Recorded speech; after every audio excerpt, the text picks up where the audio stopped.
All right, we're recording. Woohoo. Hello, everybody, and welcome to another Zoomcast. We have Sarah back and Pastor DJ, of course, and I'm Hello, Ryan hello. Jakey. And this week we are going to have a special Halloween episode. Now, is it Halloween or Halloween? Interesting. I would say Halloween, so that you understand that it's Hallow as compared to hollow, like my head is hollow, which would be Hollow. But it probably has to do more with just your accent and what you say, you know. It's like saying, do we live in North Dakota, as my brother likes to say, or do we live in North Dakota? North Dakota. North Dakota. Is there no TH is what you're saying, and it's all one word, just N-O-R-D, North Dakota? Yeah, North Dakota, or like bison compared to everyone else who says bison. Or I used to live in Washington State, not Washington. No Washington? And Washington sits above Oregon, not Oregon. So yeah. Regional accents.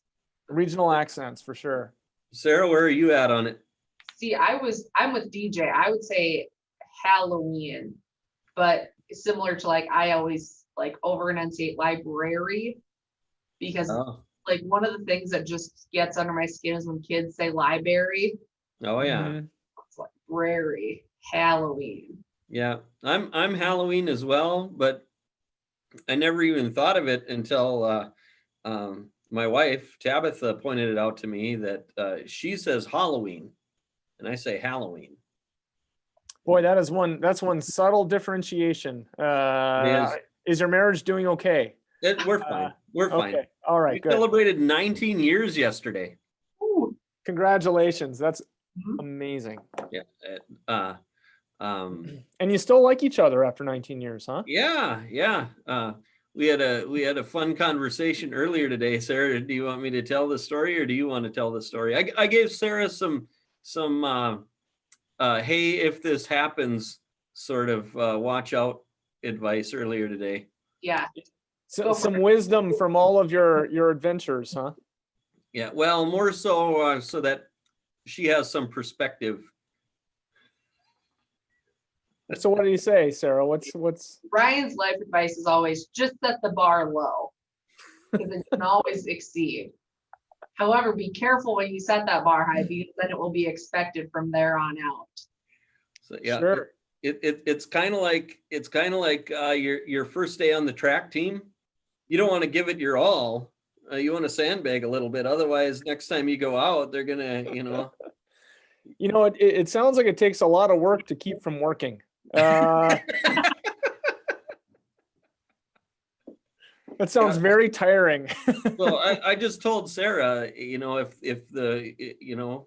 if she finds that right guy, and you get to that first anniversary and it seems like that was sort of blah, he's just making sure that, every year he can sort of exceed expectations. Setting the bar low. There you go. Yep, too good. So what? Well, we have a listener question. Should we get to that first, or do you want to talk Halloween first and get the question at the end? Well, I'm looking at Sarah's screen and I'm just like, boy, it is Halloweened up in her office. It's not only I got an upgrade in decor and also room size. Mm-hmm. Wow. I've got prizes.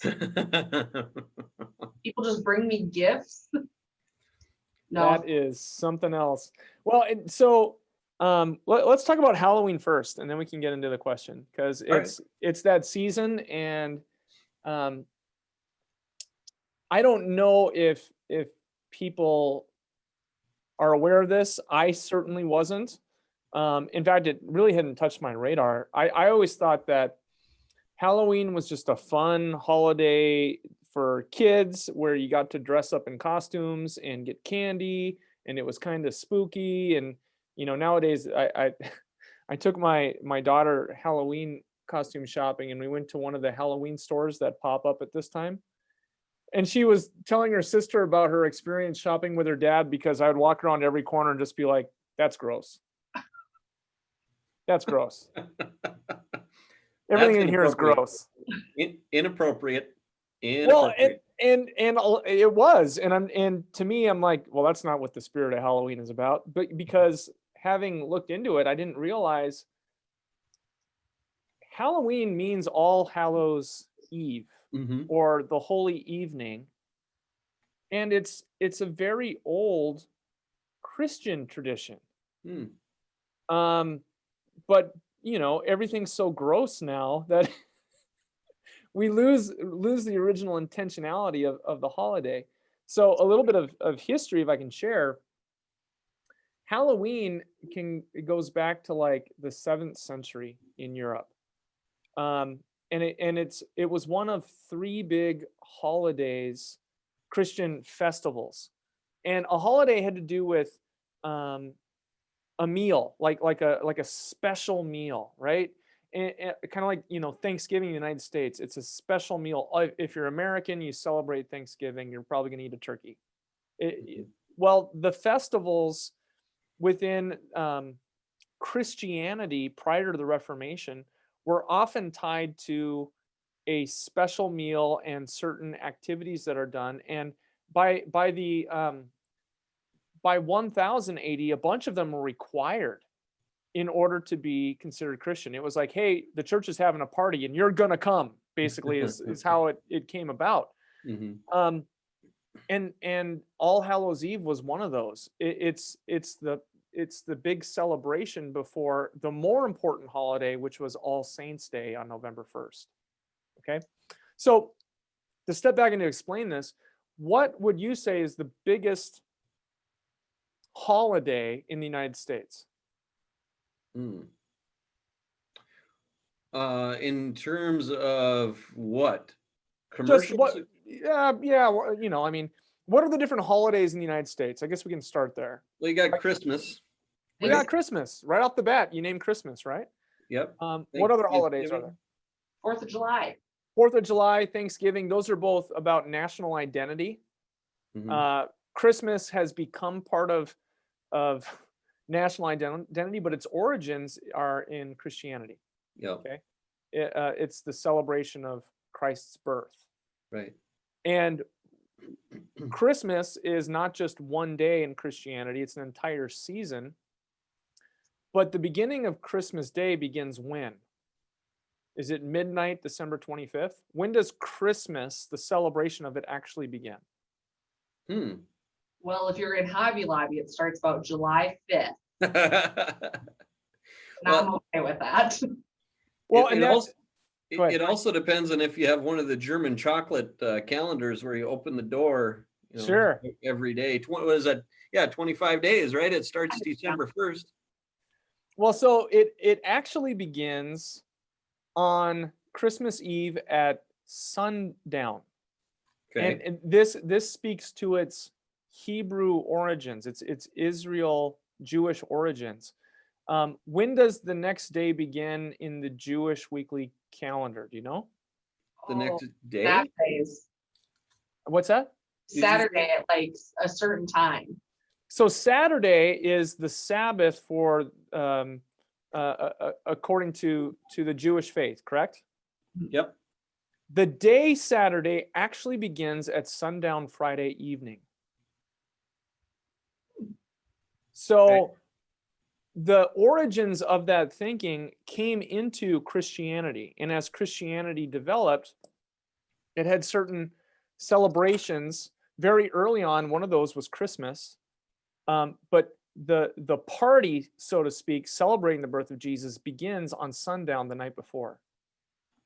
So Christmas Eve. Mm-hmm. And then Christmas Day. Well, that pattern of a special evening prior to the important day is in all of the major Christian holidays in the United States. The one that goes beyond just an evening and day celebration is really the biggest Christian holiday, even though in the United States it doesn't seem like it is. Do you know what the biggest Christian holiday is? Easter? Easter. And how big is the celebration for Easter? How long does it last? Gosh, almost all week, right? All yeah. week. Thursday. Sunday through Sunday, and then you have the season of Easter that continues after that. Just like after the big Christmas celebration, you have the season of Christmas that follows. Yep. In medieval times, the three big holidays was Easter was the biggie. In importance was Easter. In lowest importance was Christmas, and in between the two was All Hallowtide or All Saints Day. And what happens on that day is it's a celebration and a remembrance of all of the saints who've overcome death. Mm-hmm. And so in between, and there's a bit of like competition between the church and pagan religions as Christianity moved through into Western Europe from like 500 to 1500 AD. But by the time of the standardizing of Halloween, all of Europe had been Christianized for centuries by this point. And so you have this celebration, which is really about celebrating life over death.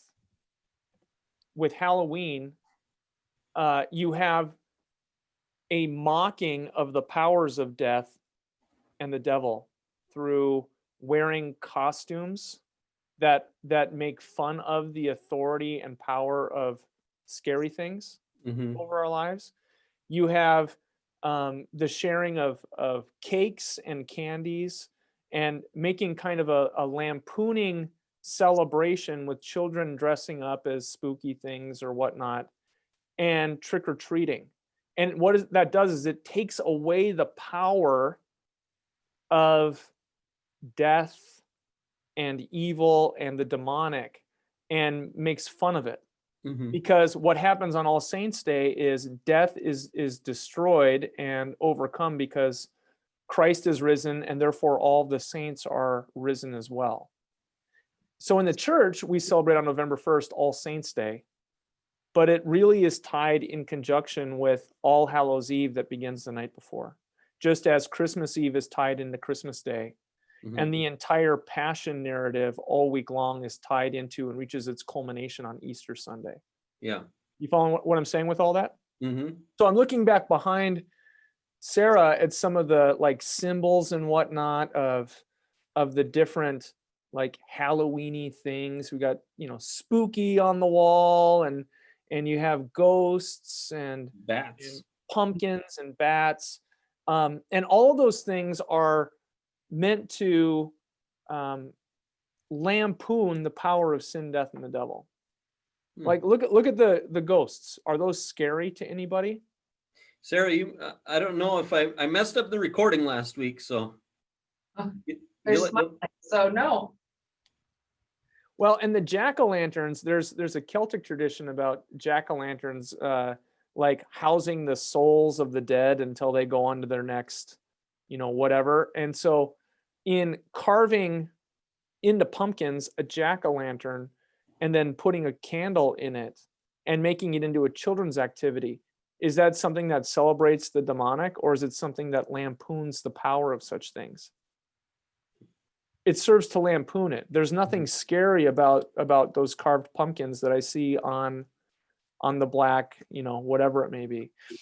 Even the imagery of the bats, which don't really have a Christian location, that goes more into like folklore of animals that were thought to be evil in some way. Wolves and bats and rats and black cats, and pretty much anything that has an "at" in it, it seems is considered evil or something. The imagery of it used on Halloween is meant to lampoon superstition and the fear of all those things, so that your faith rests in Jesus Christ and not in all of these superstitious mumbo jumbo that was in the folklore of all kinds of different cultures.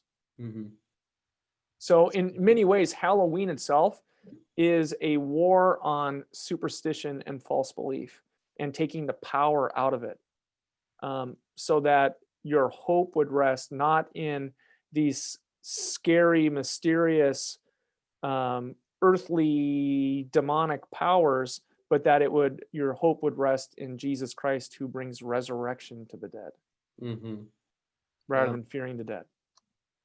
Now, Halloween is also Reformation Day, correct? The 31st? It is. Yeah, on October 31st, 1517. That's when the Lutheran Reformation and ultimately the Protestant Reformation point to its birthplace. It's when Martin Luther took and wrote down 95 theses or 95 statements to debate within the church intelligentsia, theologians. I mean, he was a college professor after all. And he took them and he nailed them to the town billboard. Nowadays, that town billboard would be like what? Gas stations. You go to the billboard and you put up a poster of, "Come see this rock band." Yeah, and then you'd have one of those tear off things with the phone number. Luther just had this long slip of paper, and written in Latin were these 95 theses that was intended to just be a place for debate amongst his colleagues, in Wittenberg.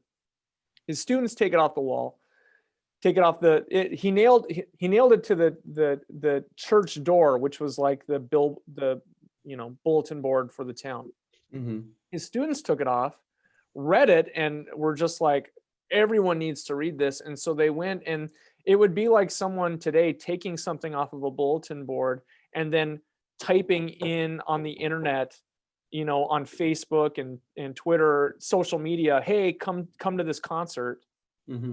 They went to the technology of their day. Here you have 20-something students leading the way in technological revolution.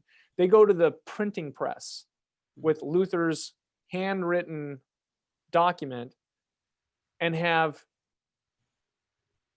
it copied and disseminated all over Europe. And it's what caused what we know today as the Reformation. And it started on October 31st, 1517, over 500 years ago. So for Lutherans especially, I'm sorry, I got light behind me. I hope it's not bothering the recording. I can turn a little bit. On October 31st, for Lutherans especially, we recognize and celebrate the birth of the Reformation. And we do it in a couple ways. We're Americans as well, and we do all the Halloween-y stuff. But we also, in church, usually it's the closest Sunday, usually it's before October 31st, but it's the closest Sunday we recognize the Reformation. We sing like "A Mighty Fortress Is Our God." And often there are churches that will have confirmation services on Reformation Sunday, and that's for our youth who've been catechized in the faith, grown up in the church. They will come forward and give their basically public commitment of faith in Jesus Christ as their Lord and Savior on Reformation Sunday. Yeah. That's interesting. So, like with a lot of things, Halloween started as a Christian holiday, and then it sort of got commercialized, and now we have trick or treating and candy and costumes and all sorts of. What's that? When you look into the history of these things and you take money out of it, it's interesting how many of the practices from Halloween and Halloween came to the United States really through Scottish and Irish immigrants. But the practices that we have Christian roots. Like the dressing up in costumes comes from this thing called, I believe it's called the Dance Macabre, which was like an early Halloween celebration that was practiced in France. And it had to do with dressing up in costumes and lampooning the power of superstitious, fearful, scary things. When I think of that stuff, it would be ghosts and goblins, but it would just be it's morphed into a time of kind of fun dress up costumes and stuff. it was never like the gross kind of stuff that you see today. Yeah. But it was like, what's so scary about a devil who's bright red with goofy horns and a curvy tail? There's nothing. I mean, it's mocking that. What's so scary about a witch when you see that they got warts on the end of their nose and are just old ladies that have big hats and they carry around a broom with them? What's so scary about that? Right. That was the original intention. Or even ghosts, to say that ghosts have no power over you, because the one who takes care of the saints raises from death the souls of those who are saved. So there's nothing to fear about all this stuff. The more modern interpretation of that is, if you think about it, and I'm sure it was scary in its time, but think about like the Universal Studios monsters. Like the original Dracula, blah, blah, blah. I do not say blah, blah, blah. I do not say blah, blah, blah, or the Wolfman or the Mummy. I mean, or even Frankenstein's monster. The Gothic horror literature that came from is far scarier than what those things have become and have been associated with Halloween. Mm-hmm. Like Halloween has always been there to demythologize and mock those things that go bump in the night, that scare us inwardly, or scare children naturally. The fear of darkness, the fear of something under your bed, in your closet. Halloween is there to demythologize and take away the power of that fear, and that has Christian roots. Sarah, you were going to say something a minute ago. Was it? I don't remember. Oh, I thought it was about candy or something. I can't remember. Maybe not. Well, and they would call you would go door to door and you would get soul cakes. That's what they called them. It wasn't candy like we have today. I mean, gotta love America. We take a great idea and make it even better with candy and, spending of money. Mm-hmm.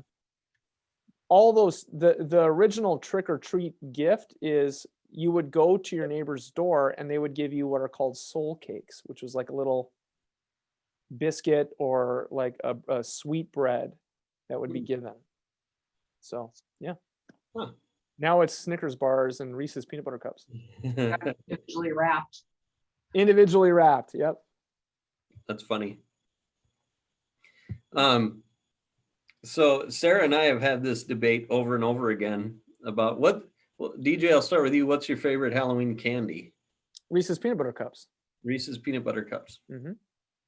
Sarah? It's also my favorite Christmas candy, and it's also my favorite Easter candy, and it's also my favorite 4th of July candy, Reese's peanut butter cups. It's Reese's in different forms. My daughter's name is Reese, for crying out loud. Are you seeing a pattern? That's funny.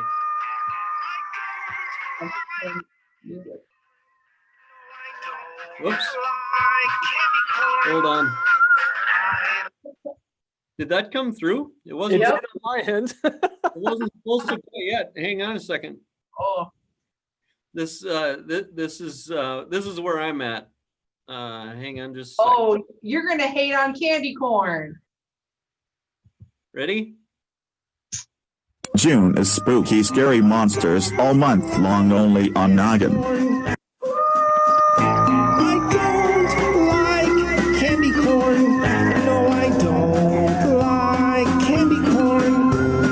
I like lots of other things, but I don't like candy corn. Give it to my brother. Give it to my sister. I hope I get something else to eat when I dress up to trick or treat. Thank you. I would even eat my own feet. I bet they taste much better. I don't like candy corn. No, I don't like candy corn. I really love Halloween, but I don't like I am in complete agreement with that fine.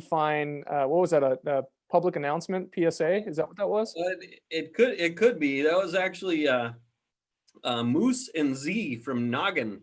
I think that was on Nickelodeon. I don't know. Eli watched that a lot when Okay. he watched that.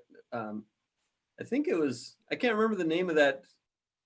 Those guys, I think, were sort of like the remember the Saturday morning cartoons. After these messages, we'll be right back. That's Yes. Moose and Z. Yeah. I thought they sounded familiar. Okay. But I get the sense that, Sarah, you are a fan of the candy corn. You know, for everybody who says that they don't like candy corn, I only just have two responses. One is grow up. Two is you're just not eating it right. You have to eat it with peanuts and hot tamales. Put it in a big old mix, and then it tastes like a salted nut roll. Or like, if you're like me and don't really like super spicy things, it makes it so you can eat hot tamales. So I gotta say, I had forgotten about that, and you just hit me with a wave of nostalgia. Yeah. That I don't think I've had it like that since I was in grade school. Because That- I do not like candy corn, but now as soon as you said that, I'm like, oh, I remember that. I like candy corn. Yeah, see? You just have to eat it right. Wow, my brain is. Unfortunately, you're wrong. Unfortunately, you're wrong, Sarah. Well, agree to disagree, Ryan. You can have the peeps. I'll take the candy corn. I'm not having any peeps either. Sorry. You know what? I'm with you on this, Ryan. I think by themselves, all of the cheapest of candies of the holidays are not good. Like I don't like candy corn. I don't like the little chalky Valentine hearts. Oh, You don't like those either, huh? No, not a big fan of the Peeps. I'm trying to think, what is it? Candy canes? I don't mind candy canes. They're Candy okay. canes are all right, but like the Christmas candies are the hard Christmas candies that I'm talking about. No, I get. Yeah, they're not good either. you don't like ribbon candy? No, they are ribbon candy. There you go. No. Oh, I think we're like, I think we're offending Sarah. Like she's like, I thought you were better people, and I'm just. I thought we were all like on the same page here. Like that's like the best thing of like Christmas is the paper bag that's got peanuts in it and then like random marshmallows and ribbon candy in it. Nope, wrong again.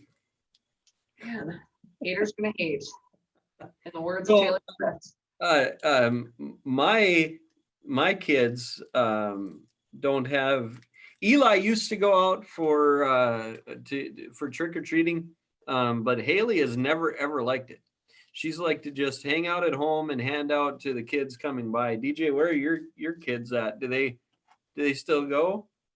Addie doesn't. Reese is at the point where if she does go, this would be her last year. And Dylan's in his prime. Just this last year was the first year really that I got. 2 years ago, I took him trick-or-treating. We were still in North Carolina.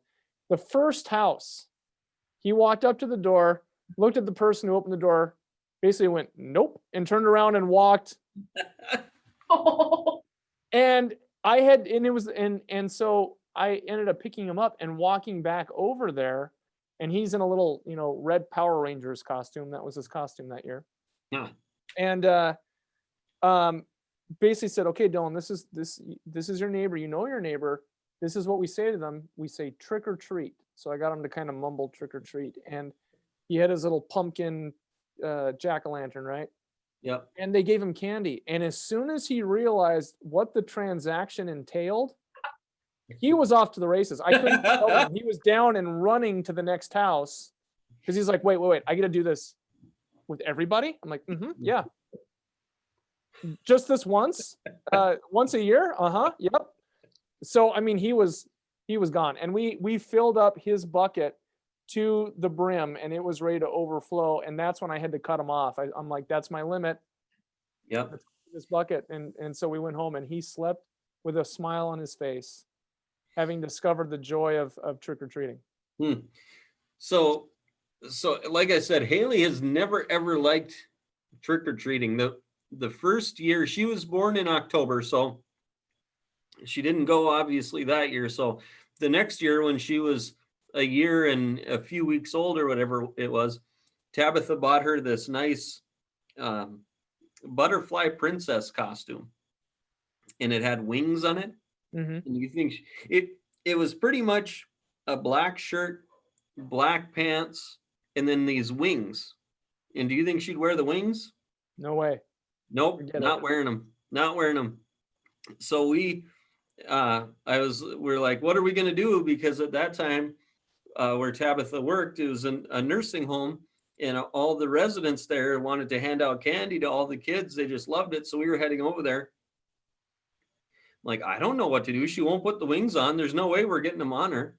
So on the way over there, we stopped at a store, and I bought her a black beanie, and she went as a robber that year. Nice. Without knowing that she was a robber. And then Eli, he always loved it. I mean, he had all kinds of different costumes, but forever he wanted to be, remember the movie Scream? Sarah, this might have been before 95. I know. But they the long ghost mask, Scream mask, they made a bloody one. We're talking about all the gross stuff. Yeah. And for years he wanted that, and for years we said, no, you don't need to go for that as Halloween, or go on Halloween as that. And every year, his friends are getting older and they're getting the gross costumes, and he wants it. And I want this bloody Scream costume. Nope, nope, nope. Finally, fine. Break down, get him the bloody Scream costume. Mhm. Puts it on. Went to one house, and he got there, and there was little kids there, and the little kid saw him and screamed at the top of his lungs and took off running. And Eli comes back and says, nope, I'm done. So, and I got one more. That's because he's a man of virtue and character right there. Yep, exactly. I got one more quick one too. And this goes back to Sarah setting that bar low. Mhm. So Tabitha and I started dating, I think in October, but we were friends for many, many years before we started dating. And so I had an apartment out in Castleton, and she would come over and visit, and like she used to drink Mountain Dew. Now she might still a little bit, but loved Mountain Dew. And so she brought a 12 pack of it and left it in my fridge. And so I'm at home on Halloween and not even thinking, I don't have kids. And all of a sudden, my apartment door, knock, knock, knock. I go over there. Oh no, it's a Halloween. These kids trick or treating. I don't have candy, Well, And all those Mountain Dews, didn't you? the only sweets I had in the house was about 11 Mountain Dews in a box. So I went over there, grabbed 2 of them, one to each kid, and that spread like wildfire. There was no texting at the time, but every kid in Castleton knew that apartment was handing out Mountain Dew. And unfortunately, next time she came to visit, I had forgotten to replace that Mountain Dew. Man. But You'd what do you become the dropping off point to refresh themselves with a little sugar and caffeine to keep going all night long. Yeah, if I was thinking, I would have shut the light off sooner. I turned all the lights off. I sank way low and on my couch so nobody could see through the window. What's that? Close the drapes. Yeah. Well, anyway, this our year set low, Sarah. Yeah, right. This year might be different in that maybe it's wearing your costume, and hopefully people will bingo on Wednesday. Spooktacular bingo. That's what Sarah's got going on. But I wonder if people are gonna trick or treat this year, or if it's just gonna be staying at home and eating candy that you purchased and watching a spooky movie with your family, maybe. I don't. Well, my kids are not doing that anymore, but I don't think we're going to leave our light on. That's the rule, right? If your Right. light is on, it's fair game. I don't think we're going to have ours on this year. Yeah. Well, and I wouldn't be surprised if I haven't heard anything. I haven't heard the state of North Dakota or really any state saying we're banning Halloween this year. Right. But it seems like that's the direction of. Yeah. It's unfortunate too, because there's a lot of kids in our neighborhood.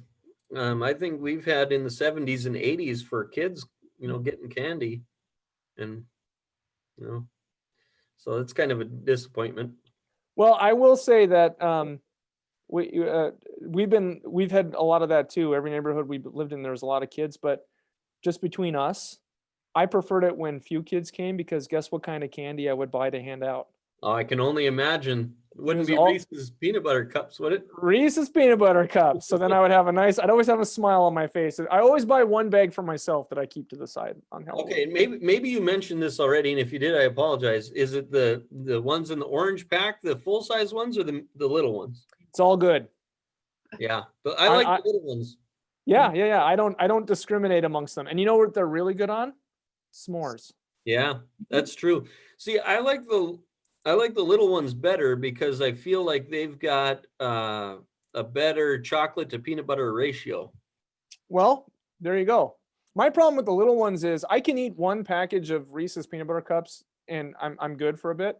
If it's the little ones, I'm Mhm. eating 9 or 10 of them. I'm eating them like popcorn. Keep popping. Yep.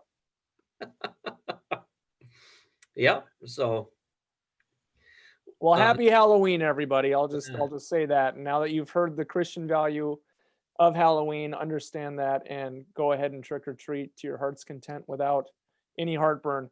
But be a person of integrity and virtue, like Eli. Yeah, Don't go to be gross. it's those life lessons. Mhm. Yep. So, anything else on Halloween?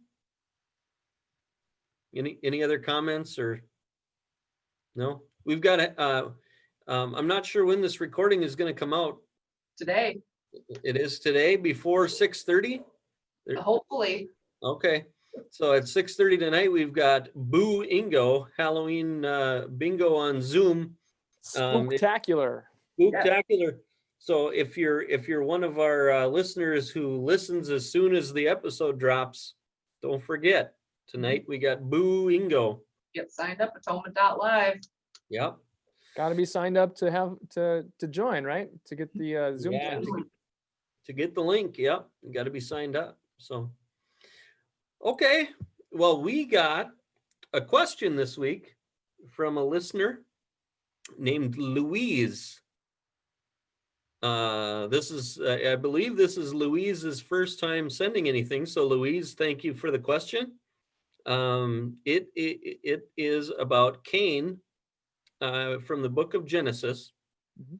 It says, when he was sent away and married, did he marry his sister, or were there other people living in other places?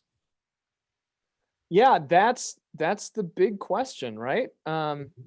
So there's 2 different answers that I'm going to give to this. One that's based on the tradition of faith, and another one that's just pure speculation that does not discount or invalidate the Bible in any way.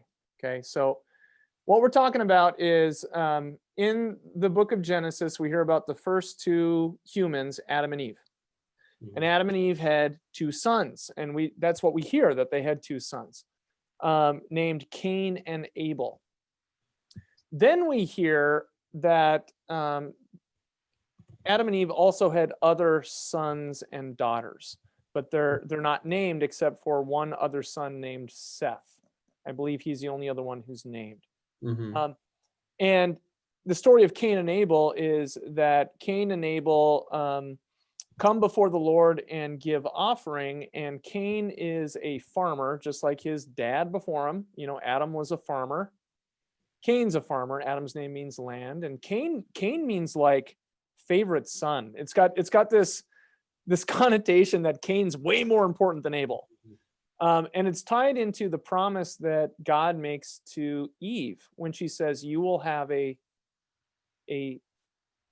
your seed will crush the serpent's head. Cain's name seems to speak about like, this is the one we've been waiting for. This is the son of man we've been waiting for in Cain. And Abel's name means like extra guy. So he's kind of like an afterthought. Abel is a shepherd, Cain is a farmer.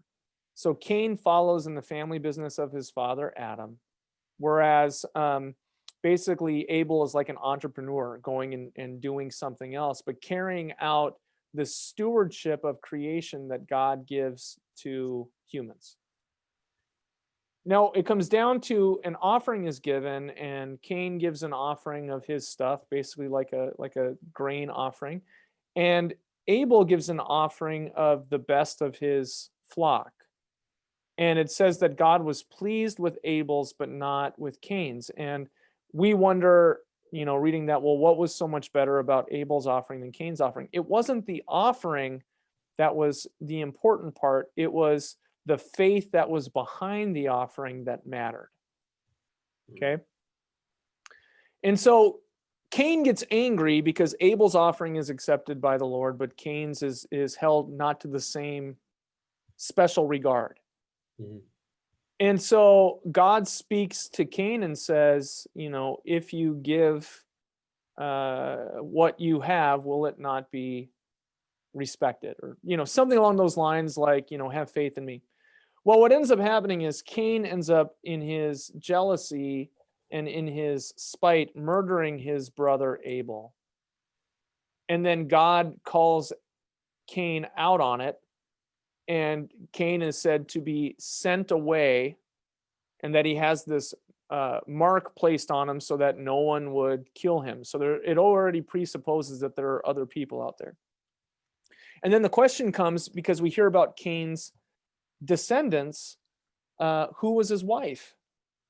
Well, Martin Luther says that one of the daughters of Adam and Eve chose to be the wife of Cain, and therefore not to bring an end to his lineage.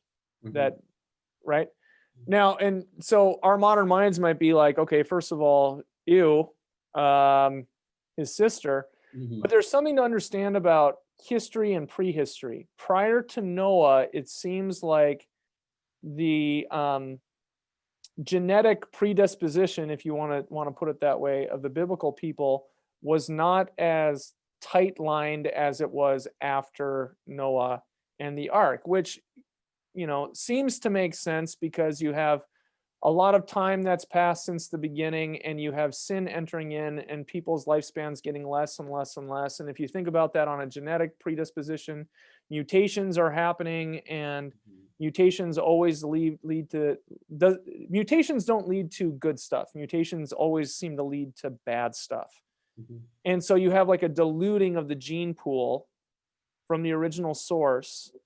And when you get down to the family of Noah, Noah's 3 sons have 3 wives. And it's interesting, I've heard this put, I need to do more research into it, but that there are like 3 genetic markers in every DNA code. And it just happens to be that there are 3 different genetic persons left after going down from Adam and Eve until the time of Noah. And then it spreads out again. But everyone has these same 3 genetic markers, which means that everybody came from the same source. Mhm. And even in our very Scandinavian outward appearance of the 3 of us, in our DNA is the DNA genetic markers for anyone who is Asian or even Black. It's highly rare, but it is within anyone's DNA code that your children end up having a different complexion or look, because all humanity comes from the same source. Did you know that? No. Yes, it's very rare, but it's not impossible for 2 Scandinavian people to have a child who is very dark in complexion with brown eyes and black hair, because those are all within our DNA. Just as complete albinism is also in everyone's DNA. So something Wow. to think about. So that's one way to speak about it. That's the way that Luther spoke about it, minus the genetic stuff, because he didn't have that in his day. Mhm. But there's another way to look at this, and it's pure speculation. But the Bible allows for the possibility that Adam and Eve are not the first people. You ever heard that before? So I was actually going to ask another question that this reminded me of, but since you went there already, I'll ask it now. You hear a lot, and usually I don't think it. I've heard the name Lilith before in regard to the Bible and to actually being Adam's first wife. Have you heard that before? I have, but it's not in the Bible. It actually comes from Jewish mysticism, if anything. And so it's not biblical. What I'm saying is there is an argument to be made that is purely based on the Bible, that Adam and Eve were not the first two people. Do you want to hear it? Yeah. So in Genesis 1, you hear in very poetic fashion the creation of everything. And the last line on day 6 says, and God created them male and female. And it repeats. Male and female, he created them, right? Yep. Now, what tradition presupposes is that what's just been said in a poetic fashion is now zoomed into on the 6th day with the creation of the first man and first woman.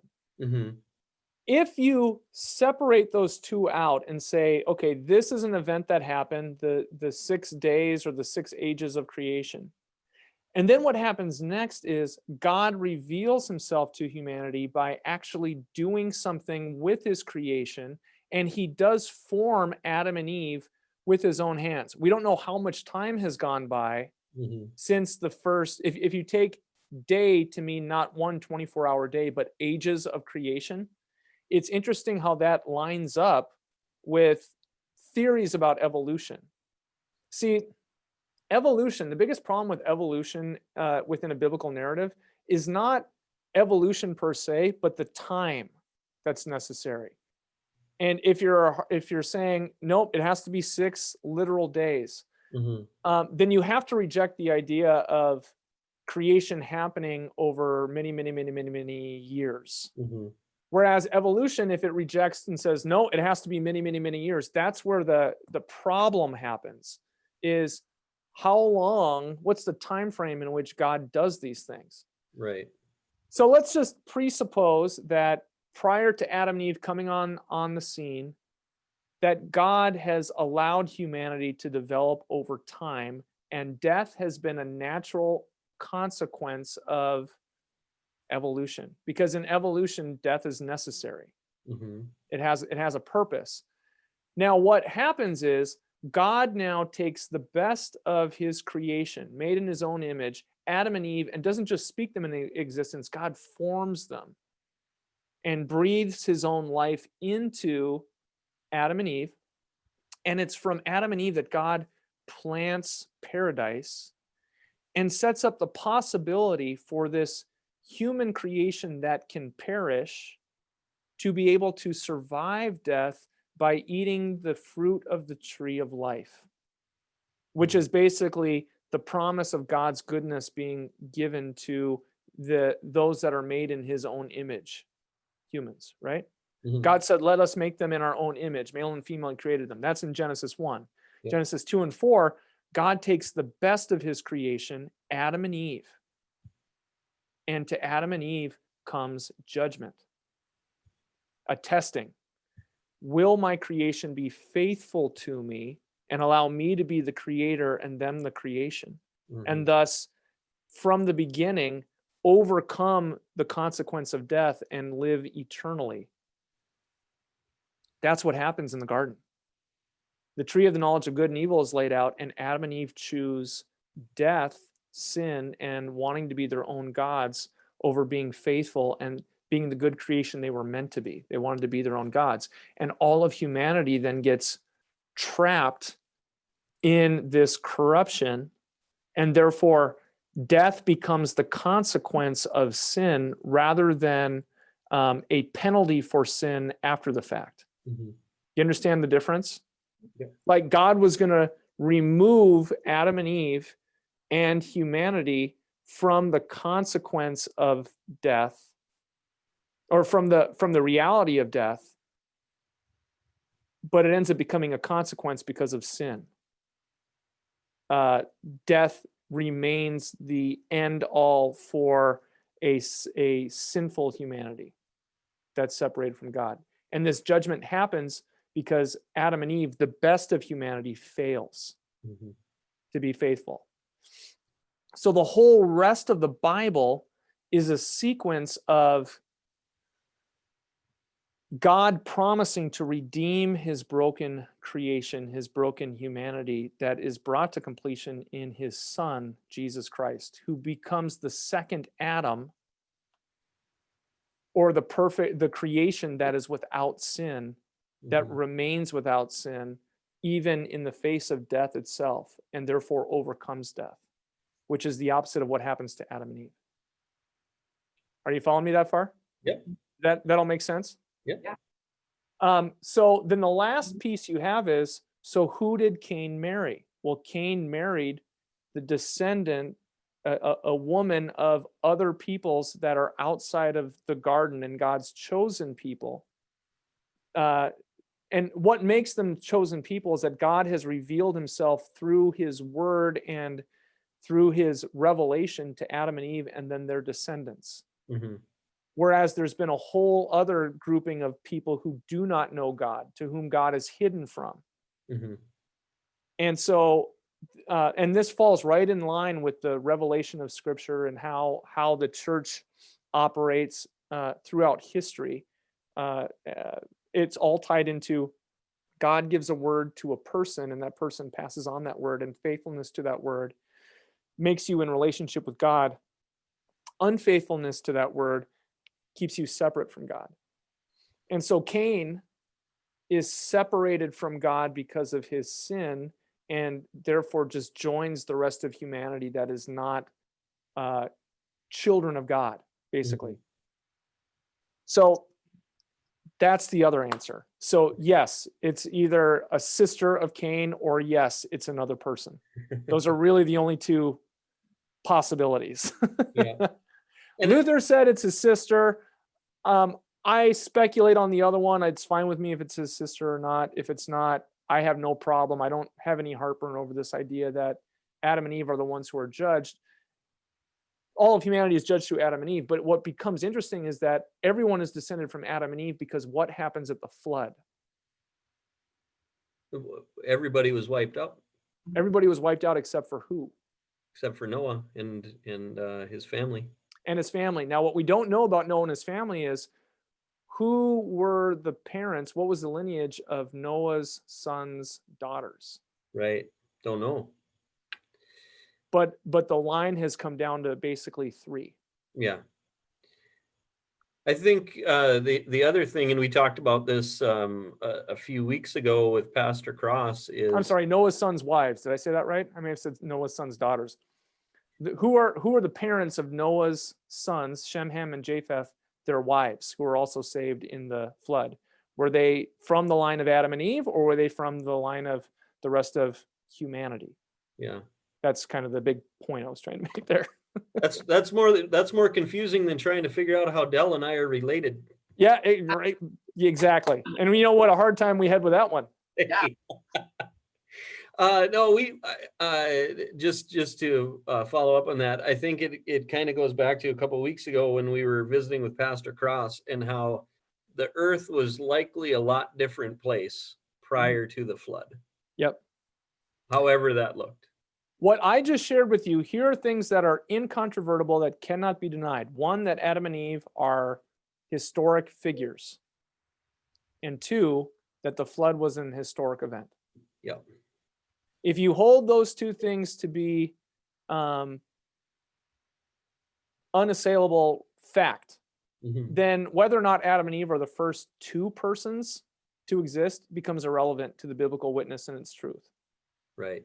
So if what I just said seemed confusing, listen to it a couple more times, because it's necessary for the rest of the revelation of Scripture, particularly the New Testament, where Paul says, from Adam comes death, What I just said does not discount that, but makes clear that because of Adam, death becomes the natural consequence for sin, because sin entered and death becomes the consequence for it.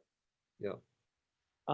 But also the uniting of all of humanity made in God's image with the line of Adam becomes that promise that all of modern humanity is descended from, that is redeemed by the blood of Jesus. Make sense? Mm-hmm. Yep. Cool. So thank you, Louise, for that question. And if anyone else has any questions, hopefully we'll be back to our intro music pretty soon. And then A, we'll have that intro, and B, I won't screw up the website addresses. But that podcast.net is one spot that you can submit questions to. Sarah, did you have anything, or DJ, did you have anything else that you wanted to say following up on Louise's question? Louise, it's great to hear from you. We miss you. I know Cool. Louise personally. She is a fine, fine person who I care very much about. I'm glad that she's listening. Cool. Excellent. All right. Sarah, you weren't here last week. Do you want to pray us out this week? Sure. Heavenly Father, I thank you for this time to gather again and discuss the many things and many questions that come from this world that we live in. I thank you that we have you as a God, so we are able to lampoon and laugh at anything that tries to scare us in the night or tries to guide us away from you. We know that we can always come home to you, and that we can know that we are safe and we are protected and we are loved because you are our God and you are in control overall. Lord, I want to just pray a blessing over anybody who is listening to this episode, not listening to this episode, listen to episodes in the past, that they know your peace and your love, and that if they don't and they have questions, they reach out or they find your truth. In your name I pray. Amen. Amen. All right. Thank you, everyone, for joining us. Remember, you can find us on the YouTube by searching Atonement Fargo. You can also visit us at atonement.live and atonementfargo.org. Sarah, I got those right? You did. Okay, good. All right. Thank you, everyone, for joining us, and join us again next week for another riveting episode of that podcast.